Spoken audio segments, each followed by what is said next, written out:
Hello friends, welcome back to our channel. చాలామంది ప్రతిసారి మోదీని విమర్శిస్తూ ఉంటారు.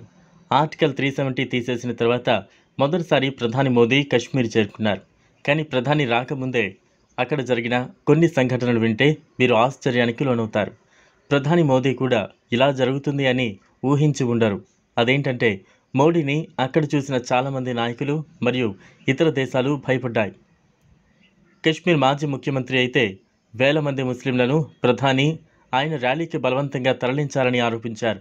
మెహబూబా ముఫ్తీ కూడా ప్రజలను బలవంతంగా బస్సుల్లో ఎక్కించి మోదీ ఆయన సభకు బలవంతంగా తరలించారు అని ఆరోపించారు.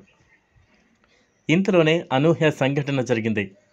మీకు గుర్తుండే ఉంటుంది, 2014లో ఎప్పుడైనా ఈ స్థాయిలో జనం రోడ్లపైకి వచ్చారంటే అది కేవలం అల్లర్లలో రాళ్లు రువ్వడానికి మాత్రమే. ఈ సంఘటనలతో భారత శత్రు దేశాలు ఆనందించేవి.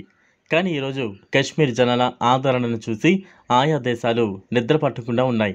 పాకిస్తాన్ అయితే మరో 100 ఏళ్ళు ఏడుస్తుందేమో. కశ్మీర్ ముస్లింలు మోదీ గురించి ఏమన్నారో చూడండి.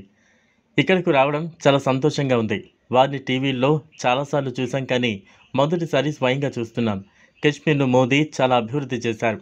గత 70 సంవత్సరాలు లేని అభివృద్ధిని చేసి చూపించారు. మాకు మళ్ళీ మోదీనే కావాలి, హిందుస్థాన్ జిందాబాద్. ఇతను ఇలా అనగా అక్కడ ఉండే మరో స్థానిక వ్యక్తి, ఈరోజు మేము ఇక్కడకు మోదీ గారిని స్వాగతించడానికి మేమంతా కూడా ఇక్కడికి వచ్చాం. మోదీ మన దేశాన్ని ఎంతో అభివృద్ధి చేశారు. ప్రపంచంలోనే దేశానికి ఎంతో ఖ్యాతిని తీసుకొచ్చారు.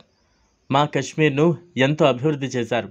నేను ప్రతిసారి మోదీనే గెలుపొందాలని దేవుణ్ణి ప్రార్థిస్తున్నాను అని అన్నారు. మరియు స్థానిక మహిళ, మోదీ గారు చాలా మంచి పనులు చేశారు. పేదలకు ఎన్నో సహాయ సహకారాలు అందిస్తున్నారు. మాకు ఇళ్ళు అందించడమే కాదు, మరిన్ని గొప్ప పథకాలతో మాలాంటి పేదలను ఆదుకుంటున్నారు అని అన్నారామె. సో ఇది ఫ్రెండ్స్ ఇవాల్టి వీడియో. ఈ వీడియోపై మీ అభిప్రాయాన్ని కామెంట్ బాక్స్లో కామెంట్ చేయండి. ఈ వీడియో కనుక మీకు నచ్చినట్లయితే లైక్ అండ్ షేర్ చేయండి.